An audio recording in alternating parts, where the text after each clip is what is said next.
नमस्कार प्यारे विद्यार्थियों, आपका डॉक्टर एस राधाकृष्ण माध्यमिक विद्यालय धौरीमना के YouTube चैनल पर हार्दिक स्वागत और अभिनंदन। हम पढ़ रहे थे कक्षा 10th की विषय विज्ञान के बारे में।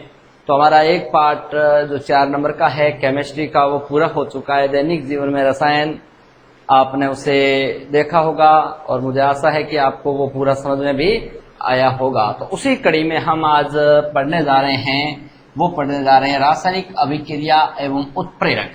इस पाठ के बारे में पढ़ेंगे। ऐसे कई परिवर्तन हैं, ऐसी कई अभिक्रियाएं हैं जो हमारे दैनिक जीवन में पल पल हमारे साथ घटती है। तो उनमें से हम ये जो पाठ है, पहले मैं आपको बता दूं, ये पाठ हमारे जो सिलेबस है आरबीएसई सिलेबस में 3 अंक का रहेगा। कितने अंक का रहेगा? 3 अंक का प्रश्न पूछा जाएगा और एक प्रश्न पूछा जाएगा और सीधा 3 नंबर का होगा। तो इसलिए हम बारीकी से इस पाठ को पढ़ते हैं और समझते हैं और मैं आपको महत्वपूर्ण बातें बताता रहूंगा। तो हम सबसे पहले रासायनिक अभिक्रिया को समझने के लिए हमें पदार्थों में होने वाले परिवर्तन को समझना पड़ेगा। किसको समझना पड़ेगा? पदार्थ जो मैटर चेंजेस होते हैं, जो परिवर्तन होते हैं, उनको हमें पढ़ना पड़ेगा, समझना पड़ेगा। तो पदार्थों में 2 प्रकार का परिवर्तन होता है। पदार्थों में क्या होता है? पदार्थों में परिवर्तन, और परिवर्तन जो होता है वो 2 प्रकार का होता है। एक परिवर्तन होता है वो होता है भौतिक परिवर्तन, और दूसरा परिवर्तन होता है वो होता है रासायनिक परिवर्तन। तो एक हम पहले पढ़ेंगे, वो पढ़ेंगे भौतिक परिवर्तन। क्या पढ़ेंगे? भौतिक परिवर्तन। भौतिक परिवर्तन को फिजिकल चेंजेस कहते हैं। क्या कहते हैं? फिजिकल चेंजेस के बारे में हम सबसे पहले पढ़ेंगे। यानी इस परिवर्तन के अंतर्गत रासायनिक गुणों का कोई परिवर्तन नहीं होता है। यानी भौतिक गुण तो बदल जाते हैं लेकिन रासायनिक गुण नहीं बदलते हैं। उसको हम क्या कहेंगे? उसे हम भौतिक परिवर्तन कहते हैं। देखिए परिभाषा, यानी ऐसे परिवर्तन जिसमें भौतिक गुणों में परिवर्तन होता हो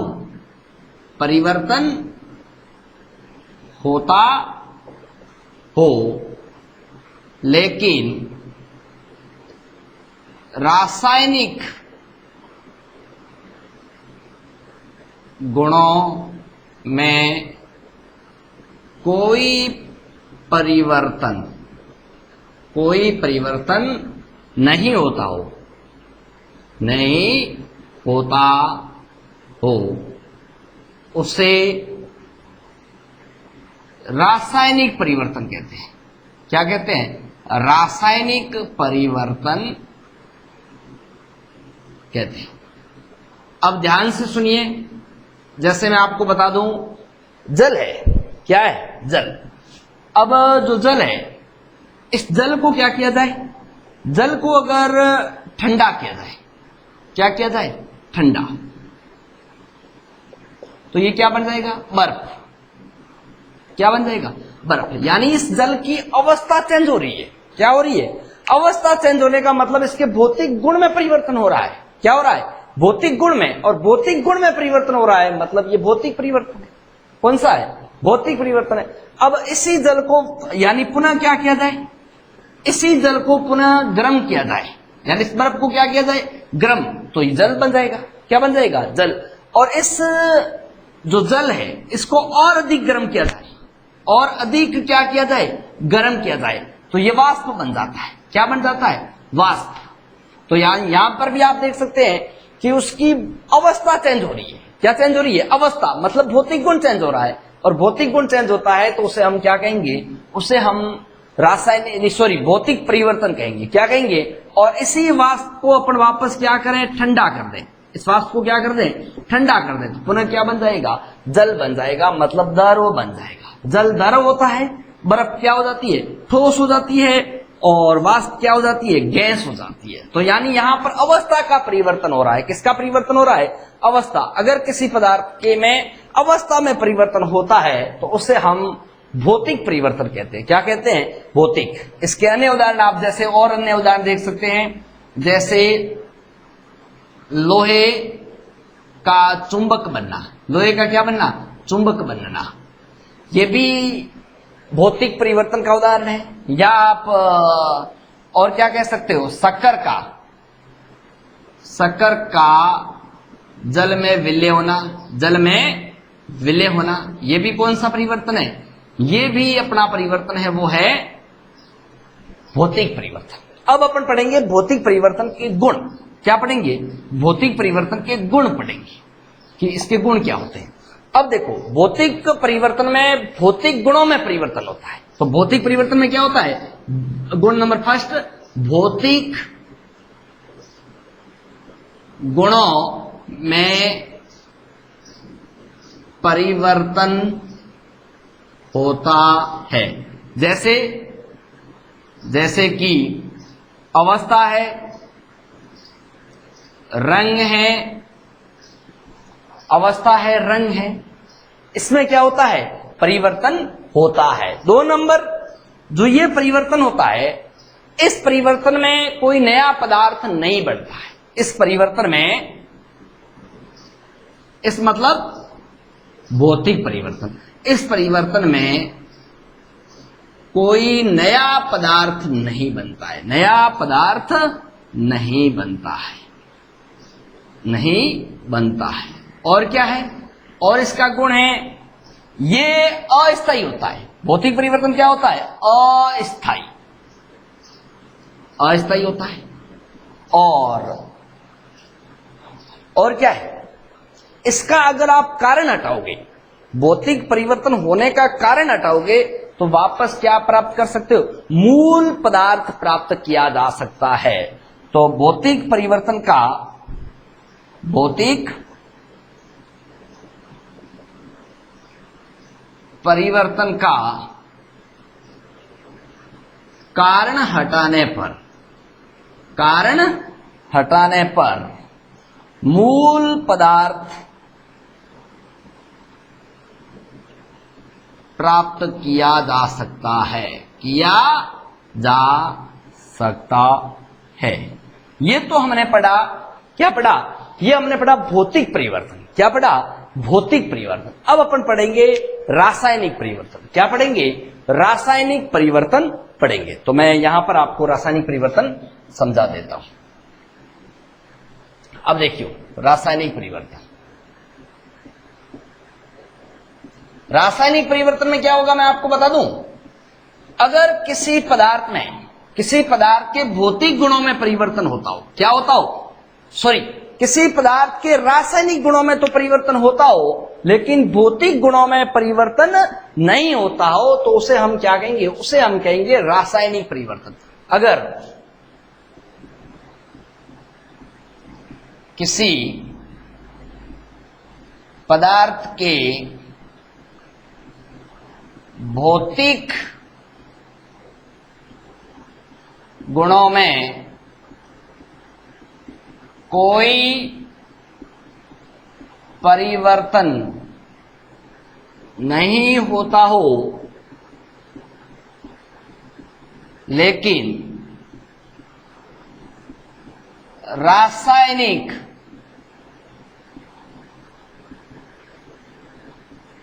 गुणों में परिवर्तन होता हो, उसे रासायनिक परिवर्तन कहते हैं। बहुत ही इजी बात है कि रासायनिक परिवर्तन का मतलब क्या हो गया, केवल रासायनिक गुण बदलते हो, क्या होते हो, इसका मतलब इसका एग्जाम्पल अपन क्या कह सकते हैं। अब जैसे इसका एग्जाम्पल ये हो गया, जैसे कार्बन है, इस कार्बन को अपन जलाते हैं, कार्बन को ऑक्सीजन के साथ, मतलब वो जलने के लिए ऑक्सीजन आवश्यक है, जलाते हैं तो कौन सी गैस बनती है, CO2। कौन सी बनती है, CO2। तो ये मतलब इसके रासायनिक संगठन में, केवल रासायनिक संगठन क्या हो जाता है, परिवर्तित हो जाता है और एक नया पदार्थ बन जाता है, इसके एक नया पदार्थ बन जाता है। और इस पदार्थ का कारण हटाने पर आप वापस मूल पदार्थ नहीं बना सकते, इससे आप वापस मूल पदार्थ नहीं बना सकते और एक नया पदार्थ बन जाता है। इसके जो रासायनिक परिवर्तन है वो हो जाता है, या रासायनिक संगठन में बदलाव आ जाता है। इस कारण एक नया परिवर्तन, एक नया पदार्थ बना जाता है। अब जैसे एक और, ये तो हो गया कोयले का दहन। कोयले का दहन किस प्रकार का परिवर्तन है? कोयले का दहन एक रासायनिक परिवर्तन है। या सब्जी का सड़ जाना, सब्जी का सड़ जाना, यह भी कौन सा परिवर्तन है? यह भी रासायनिक परिवर्तन है। कौन सा है? और अब एक और अच्छी बात है, जो मोमबत्ती है, मोमबत्ती का जलना दोनों परिवर्तन है, रासायनिक और भौतिक, ये भी बात याद रखना। और लोहे पर जंग लगना, लोहे पर जंग लगना, यह भी कौन सा परिवर्तन है? यह भी रासायनिक परिवर्तन है। कौन सा है? रासायनिक। अब रासायनिक परिवर्तन के अपन गुण पढ़ लें। क्या पढ़ लें? गुण। तो मैं आपको बता दूं, जो रासायनिक परिवर्तन है इसके रासायनिक संगठन में परिवर्तन होता है। क्या होता है? रासायनिक संगठन में परिवर्तन होता है। तो पहली बात तो रासायनिक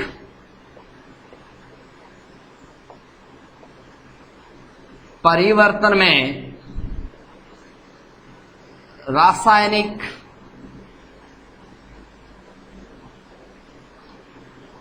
संगठन में परिवर्तन होता है। और दूसरा बात है, इससे हमेशा क्या होता है? नया पदार्थ बनता है। इसमें क्या होता है? नया पदार्थ बनता है। यह चीज याद रखना। और तीसरी बात याद रखना, यह स्थायी होता है, एक बार बन गया इससे वापस मूल पदार्थ नहीं बनाया जा सकता। चौथा है, इससे वापस या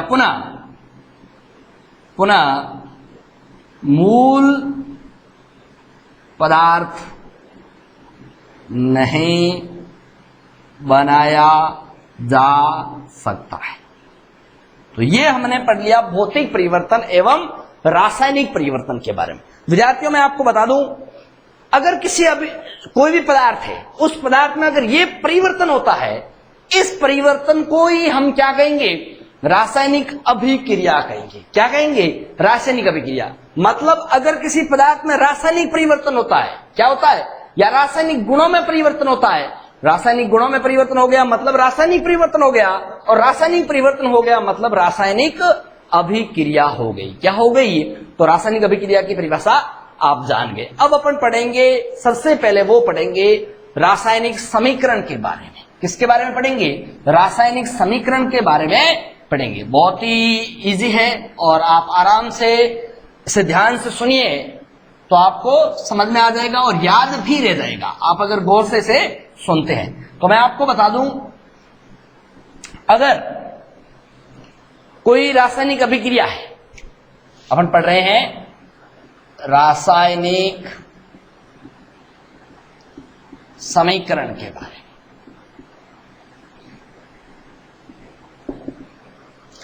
अगर कोई रासायनिक अभिक्रिया है, उसको सूत्रों, प्रतीकों, चिन्हों द्वारा व्यक्त करना क्या कहलाता है? रासायनिक समीकरण कहलाता है। किसी रासायनिक अभिक्रिया को सूत्रों, चिन्हों व प्रतीकों द्वारा व्यक्त करना रासायनिक समीकरण कहलाता है। क्या कहलाता है? समीकरण कहलाता है। जैसे मैं बात करूं, कोई रासायनिक अभिक्रिया है, जैसे ये कार्बन है और कार्बन का दहन हुआ, और दहन यानी ऑक्सीजन की उपस्थिति में, किसकी उपस्थिति में हो गया? ऑक्सीजन। और प्लस क्या बन गया? बन गया कार्बन डाई ऑक्साइड। क्या बन गया? Carbon dioxide. अब आप देखिएगा, यहां पर भी मैंने कुछ चिन्ह और चिन्हों का या प्रतीकों का प्रयुक्त किया है, लेकिन यह समीकरण जो है, यह है शब्द समीकरण। ये कैसे समीकरण है? शब्द। अब इस शब्द समीकरण को मैं कार्बन का प्रतीक C, ऑक्सीजन का O2, तो क्या बन जाएगा CO2 कार्बन। यानी इसको मैंने सूत्रों द्वारा, प्रतीकों द्वारा, चिन्हों द्वारा व्यक्त किया, तो इसको मैं क्या कहूंगा? इसको मैं कहूंगा रासायनिक समीकरण। क्या कहूंगा? रासायनिक समीकरण कहूंगा। अब रासायनिक जो समीकरण है इसको लिखने के कुछ चरण होते हैं, तो अपन सबसे पहले रासायनिक समीकरण को लिखने के चरण पढ़ेंगे। क्या पढ़ेंगे? रासायनिक समीकरण को लिखने के चरण। अब देखिए 10-11 चरण है और ध्यान से बने रहना और आराम से समझते रहना। अगर कहीं पर भी समझ में नहीं आ रहा है तो वीडियो को वापस बैक लेकर के आराम से समझते रहिए। अब अपन रासायनिक समीकरण को लिखने के चरण ये पढ़ रहे हैं। इससे पहले मैं आपको बता दूं, जो रासायनिक समीकरण होता है, जैसे ही मैंने आपको ये बताया था, इस प्रकार से मैंने आपको बताया था, तो रासायनिक समीकरण में जो यौगिक भाग लेते हैं उनको कहा जाता है अभिकारक। क्या कहा जाता है? अभिकारक। रासायनिक अभिक्रिया में भाग लेने वाले पदार्थों को क्या कहा जाता है? अभिकारक। अभिकारक कह दो या क्रियाकारक कह दो, या इसको क्या कह सकते हो? क्रियाकारक। यानी जो रासायनिक अभिक्रिया के फलस्वरूप बनने वाले नए पदार्थ को अपन क्या कहेंगे? नए पदार्थ को हम कहेंगे उत्पाद, प्रोडक्ट। क्या कहेंगे? उत्पाद। तो एक तो रासायनिक अभिक्रिया में क्रियाकारक होता है और एक क्या होता है? उत्पाद। उत्पाद तो रासायनिक अभिक्रिया के फलस्वरूप नए पदार्थ, यानी मैं इसकी थोड़ी सी परिभाषा यहां लिख दूं। एक होता है क्रियाकारक। क्रियाकारक, तो क्रियाकारक मतलब रासायनिक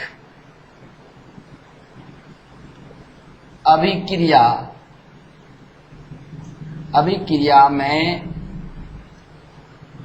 भाग लेने वाले पदार्थों को अभिकारक या क्या कहते हैं? या उत्पाद कहते, सॉरी, या क्रियाकारक कहते हैं। क्या कहते हैं? क्रियाकारक कहते हैं। ये चीज याद रखनी। या दूसरा इसमें आता है, वो आता है उत्पाद या क्रियाफल। तो उत्पाद या क्रियाफल किसे कहते हैं? जो रासायनिक अभिक्रिया के फलस्वरूप नए पदार्थ बनते हैं। जो रासायनिक अभिक्रिया के फलस्वरूप नए पदार्थ बनते हैं, उसे उत्पाद या क्रियाफल कहते हैं। तो आप समझ गए क्रियाफल कैसे कहते हैं, उत्पाद किसे कहते हैं। अब अपन पढ़ेंगे रासायनिक अभिक्रिया को लिखने के चरण पढ़ेंगे। क्या पढ़ेंगे? रासायनिक अभिक्रिया को लिखने के चरण। तो सबसे पहले रासायनिक अभिक्रिया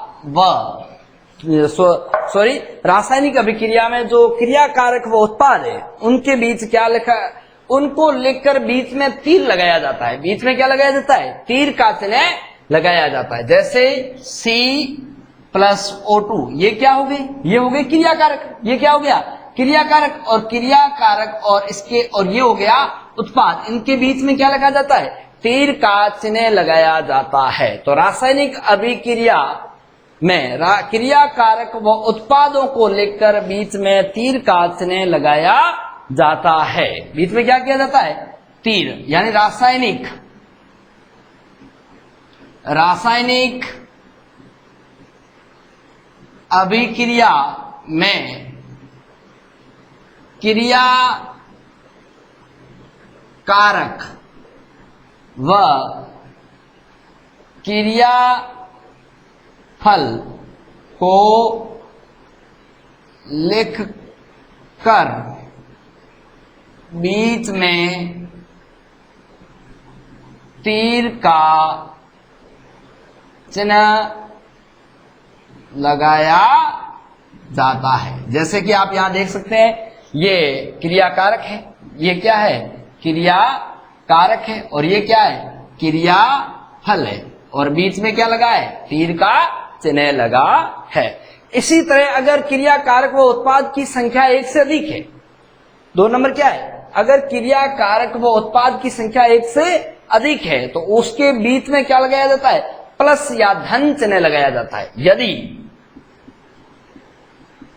क्रिया कारक व उत्पाद की संख्या एक से अधिक है तो उनके मध्य प्लस या इसको क्या कह सकते हो, धन चिन्ह लगाया जाता है। जैसे कि आप यहां देख सकते हो, ये सेम देख लो, यानी यहां पर क्रिया कारक कितने, दो होने के कारण उनके बीच में क्या लग रहा है, प्लस का चिन्ह लग रहा है। क्या लग रहा है, प्लस का चिन्ह लग रहा है। तो क्रिया कारक या उत्पाद एक से अधिक होने के कारण उनके मध्य क्या लगाया जाता है, उनके मध्य प्लस का चिन्ह लगाया जाता है। अब अपन पढ़ेंगे 4 नंबर पॉइंट। 4 नंबर पॉइंट पढ़ेंगे, सॉरी 3 नंबर पॉइंट पढ़ेंगे हम, द्रव्यमान संरक्षण नियम एक है। अब द्रव्यमान हमेशा क्या रहता है, संरक्षित रहता है। क्या रहता है, संरक्षित रहता है। अब कैसे, मैं आपको बता दूं, अगर रासायनिक अभिक्रिया होती है तो रासायनिक अभिक्रिया में उत्पाद और क्रिया कारक में द्रव्यमान समान रहेगा। यानी जितना द्रव्यमान क्रिया कारक में होगा उतना ही द्रव्यमान क्रिया फल में या उत्पाद में होगा। यह दोनों और द्रव्यमान क्या रहेगा, बराबर रहेगा। अगर ऐसा नहीं है तो उस समीकरण को संतुलित किया जाएगा, यानी वो समीकरण असंतुलित। जैसे मैं आपको बता दूं, जैसे आप ध्यान से सुनिए, जैसे ये C+O2, इसका अपन द्रव्यमान चेक करते हैं। अब कार्बन का द्रव्यमान 12 होता है। कितना होता है, 12। ऑक्सीजन का कितना होता है, 16 इंटू 2, क्योंकि यहाँ ऑक्सीजन के अणु कितने 2 है, तो यानी 32। और टोटल यहाँ क्रिया कारकों में जो द्रव्यमान हो जाएगा वो हो जाएगा 44। अब अपन उत्पाद में चेक करते हैं, यहाँ 12 प्लस 16 इंटू 2, ये 12 प्लस 32 बराबर 44। आप देख सकते हैं दोनों और द्रव्यमान क्या है, बराबर है। दोनों और द्रव्यमान क्या है तो बराबर है। तो रासायनिक अभिक्रिया में द्रव्यमान हमेशा क्या रहेगा, सुरक्षित रहेगा। यानी न तो द्रव्यमान को नया उत्पन्न किया जा सकता है, न ही द्रव्यमान को नष्ट किया जा सकता है। यानी उस द्रव्यमान का आप विनाश नहीं कर सकते। द्रव्यमान हमेशा क्या रहेगा, सुरक्षित रहेगा। ये बात भी आप याद रखें। अब आप ध्यान से सुनियो, सबसे पहले मैं आपको बता दूं, इसके बाद अपन 4 नंबर पॉइंट पढ़ेंगे। क्या पढ़ेंगे, 4 नंबर पॉइंट पढ़ेंगे। अब 4 नंबर पॉइंट क्या है, 4 नंबर पॉइंट है, अगर रासायनिक समीकरण असंतुलित है। रासायनिक समीकरण क्या है, असंतुलित। असंतुलित का मतलब क्या हो गया, द्रव्यमान सुरक्षित नहीं है। द्रव्यमान संख्या क्या है, सुरक्षित नहीं है, यानी अणु और परमाणुओं की संख्या दोनों और बराबर नहीं है। तो उस समीकरण में अणुओं को घटा या बढ़ा करके संतुलित किया जाता है। क्या किया जाता है, संतुलित। और संतुलित करने की एक विधि है, उस विधि को कहा जाता है हिट एंड ट्रायल विधि। क्या कहा जाता है, हिट एंड ट्रायल विधि, या आप हिंदी में कह दो अनुमान विधि द्वारा रासायनिक समीकरण को संतुलित किया जाता है। किस विधि द्वारा संतुलित किया जाता है, अनुमान विधि द्वारा। अब मेरी बात सुनियो, अपन चरण नंबर 3 पढ़ रहे हैं। अगर रासायनिक समीकरण असंतुलित है तो उसमें अणुओं की संख्या को, अणुओं की संख्या को घटा या बढ़ा कर अनुमान विधि, या इसको इंग्लिश में कहते हैं हिट एंड ट्रायल विधि। हिट एंड ट्रायल विधि द्वारा संतुलित किया जाता है। किसको किया जाता है? समीकरण। किसको किया जाता है? समीकरण। जैसे अपन समीकरण देख लें, C3H8 plus O2 CO2 plus H2O, ये समीकरण है अपना। अब आप ध्यान से सुनियो, इसको प्रोपेन कहते हैं, ये प्रोपेन है। इसमें हम समीकरण को संतुलित करने से पूर्व, और संतुलित किया जाता है हिट एंड ट्रायल विधि द्वारा या अनुमान विधि द्वारा। किस द्वारा किया जाता है? अनुमान विधि द्वारा। अब संतुलित करने से पहले, सबसे पहले आप जो समीकरण संतुलित करोगे उसमें आपको ऑक्सीजन व हाइड्रोजन के अणुओं को छोड़कर संतुलित करना है। यानी आपको हाइड्रोजन व ऑक्सीजन के अणु छोड़ दे रहे हैं, तो अणु किसके बच गए? कार्बन के। अब आप देख रहे हैं यहां पर कार्बन कितने? 3 कितने? अब यहां पर कार्बन कितना है? 1। अब इस कार्बन को 3 करना है, और आप उसके बीच में कुछ नहीं कर सकते, उसके पीछे कुछ नहीं कर सकते। जो भी करना है आपको आगे गुणा करना है। तो मतलब आपको कार्बन को 3 करने के लिए 3 से गुणा करना पड़ेगा। तो सीधा हो गया C3H8 प्लस O2 और 3CO2, क्या बन जाएगा? 3CO2H2। अब आपको, जब आपने कार्बन को संतुलित कर लिया है, तो अब आप हाइड्रोजन को संतुलित करेंगे। किसको करेंगे? अब हम H2 को संतुलित करते हैं। अब जब H2 को आप संतुलित करते हैं, तब आप ध्यान से सुनिए क्या होता है कि अब आप देखो, यहां पर हाइड्रोजन 2 है और यहां हाइड्रोजन कितनी है? 8। तो हाइड्रोजन को 8 करने के लिए आपको हाइड्रोजन से 4 का गुना करना पड़ेगा, यानी C3H8 प्लस O2 अभिक्रिया 3CO2 प्लस 4H2O। अब पीछे क्या बचा है? ऑक्सीजन। क्या बची है? ऑक्सीजन। तो यानी O2 को संतुलित करते हैं। अब O2 को संतुलित करते हैं, तो अब देखिए आप, ऑक्सीजन यहां पर कितनी है? 2। यहां पर ऑक्सीजन कितनी है? 2। और यहां पर ऑक्सीजन कितनी है? 4। 4 और 6 10 ऑक्सीजन है। तो ऑक्सीजन के 10 अणु करने के लिए यहां किससे गुणा करना पड़ेगा? 5 से गुणा करना पड़ेगा। तो यानी C3H8 plus 5O2 3CO2 plus 4H2O, ये समीकरण अपना क्या हो गया? संतुलित समीकरण हो गया। क्या हो गया? संतुलित समीकरण हो गया। इसी प्रकार यहां आप देख सकते हैं, जितने कार्बन के अणु इधर है उतने कितने इधर है, जितने हाइड्रोजन इधर है, यानी उत्पाद और अभिकारकों में परमाणुओं की संख्या या अणुओं की संख्या क्या होनी चाहिए? समान होनी चाहिए। तो ये हमने समीकरण को क्या किया? संतुलित किया। आपको भी इस प्रकार एक समीकरण संतुलित करने को दिया जा सकता है, तो इस प्रकार आप इसको संतुलित कर सकते हैं। अब हम जो रासायनिक समीकरण है उसके ऊपर, या रासायनिक समीकरण की अवस्था लिखनी जरूरी है। उस रासायनिक समीकरण की क्या करनी है? लिखने के चरण में 5 नंबर अवस्था दर्शाना जरूरी है। अवस्था लिखना। अब अवस्था कैसे लिखना? अगर कोई क्रियाकारक है या उत्पाद है, वो ठोस है, क्या है? ठोस, तो उसके कोष्टक में S लिखना है। अगर कोई द्रव है तो उसके कोष्टक में L लिखना है। क्या है? द्रव। द्रव है तो उसके कोष्टक में L लिखेंगे। अगर वो गैस है, क्या है? गैस, तो उसके कोष्टक में क्या लिखेंगे? G लिखेंगे। जैसे अब मैं बता दूं C प्लस O2 CO2, तो यहां पर कार्बन ठोस है तो कोष्टक में S लिखेंगे, और ऑक्सीजन क्या है? गैस, कोष्टक में G लिखेंगे। CO2 क्या है? गैस, तो कोष्टक में क्या लिखेंगे? G लिखेंगे। यानी उस किसी भी रासायनिक अभिक्रिया में उसकी अवस्था दर्शाना बहुत ही आवश्यक है। तो इस प्रकार आप उसकी अवस्था दर्शा सकते हैं। अगर कोई वस्तु या उत्पाद है या क्रियाफल है या क्रियाकारक है, वो क्या है? ठोस, द्रव, गैस ना होकर के विलयन हो जाए। क्या हो जाए? विलयन। तो उस समय आपको क्या करना है? जैसे मैं आपको बता दूं CaOH2 प्लस CO2, और क्या बन जाएगा? CaCO3 plus H2। अब आप देखिएगा, यहां पर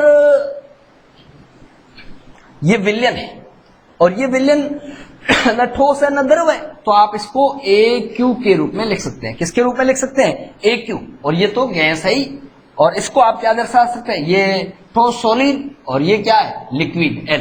इस प्रकार आप इसको दर्शा सकते हैं। तो यानी उसकी अवस्था लिखनी आवश्यक है। अब अपन क्या लिखें? रासायनिक अभिक्रिया अगर उत्क्रमणीय है, क्या है? उत्क्रमणीय।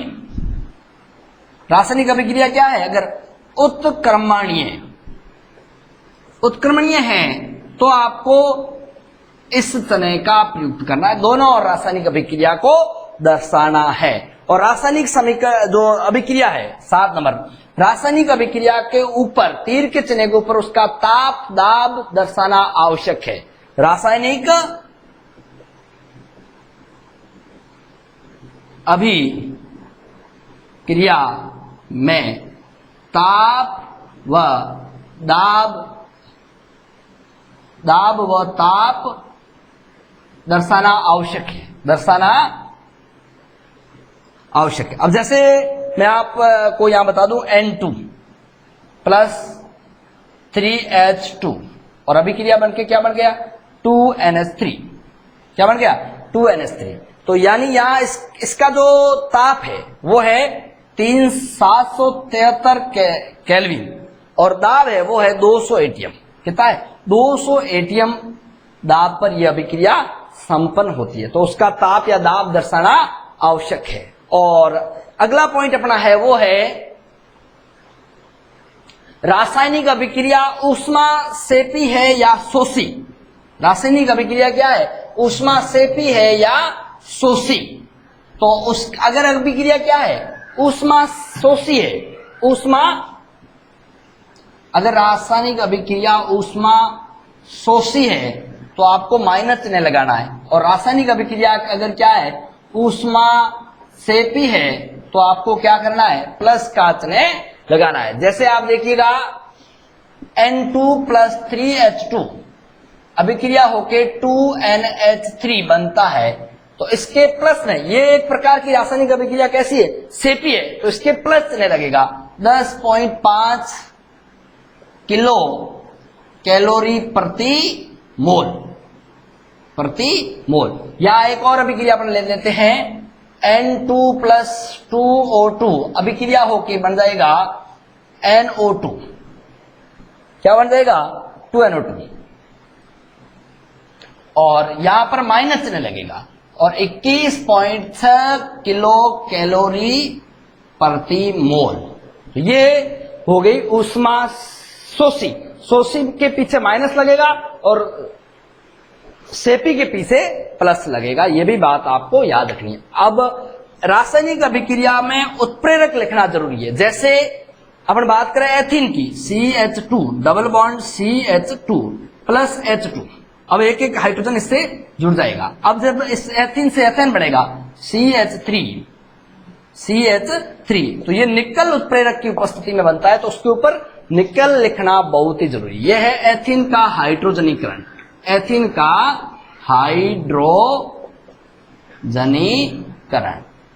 तो इसमें आपको उसके ऊपर निकल उत्प्रेरक लिखना जरूरी है। अब अपन पढ़ेंगे रासायनिक अभिक्रियाओं की विशेषता। ये तो लिखने के चरण थे, अब क्या पढ़ेंगे हम? विशेषता पढ़ेंगे। क्या पढ़ेंगे? विशेषता। अब आप ध्यान से सुनिए, विशेषता क्या क्या है जो हमने पढ़ा वो लिखना है। तो रासायनिक अभिक्रिया में हमें क्रियाकारक और उत्पादों के बारे में संपूर्ण जानकारी मिलती है। किसके बारे में जानकारी मिलती है? क्रिया कारकों व उत्पादों के बारे में संपूर्ण जानकारी मिलती है। 2 नंबर आपको याद रखना है, पदार्थों के भौतिक अवस्था की जानकारी मिलती है। किसकी मिलती है? भौतिक अवस्था की जानकारी मिलती है। किसकी मिलती है? भौतिक अवस्था की जानकारी मिलती है। यानी वो ठोस है, द्रव है, गैस है, इसकी जानकारी हमें मिलती है। ऊष्मा सेपी और शोषी की जानकारी मिलती है। किसकी मिलती है? ऊष्मा अभिक्रिया ऊष्मा सेपी है या शोषी? ऊष्मा शोषी है, इसकी हमें जानकारी मिलती है और हमें उत्क्रमणीयता का पता चलता है। रासायनिक अभिक्रिया के उत्क्रमणीयता का पता चलता है। ये तो रासायनिक अभिक्रिया की क्या है, ये है विशेषताएं। ये क्या है, विशेषताएं। आप एक बार इसको और ध्यान से सुनेंगे और पढ़ेंगे तो आपको याद हो जाएगी। अब अपन पढ़ेंगे सीमाएं। रासायनिक समीकरण की क्या पढ़ेंगे, सीमाएं पढ़ेंगे, कमियां पढ़ेंगे। तो कमियां, एक तो अभिक्रिया पूर्ण होने की जानकारी नहीं मिलती है, और 2 नंबर जो कमी है वो ये है, क्रिया कारकों व उत्पाद में सांद्रता की जानकारी हमें नहीं मिलती है। किसकी, क्रिया कारकों व उत्पादों में सांद्रता की जानकारी नहीं मिलती है। इसके साथ ही विद्यार्थियों, ये जो अभिक्रिया है इसके लिखने के चरण, विशेषताएं और कमियां पूरी हुई। अब अपन पढ़ेंगे रासायनिक अभिक्रिया और उसके प्रकार। ये पढ़ेंगे अपन नेक्स्ट वीडियो में। Thank you.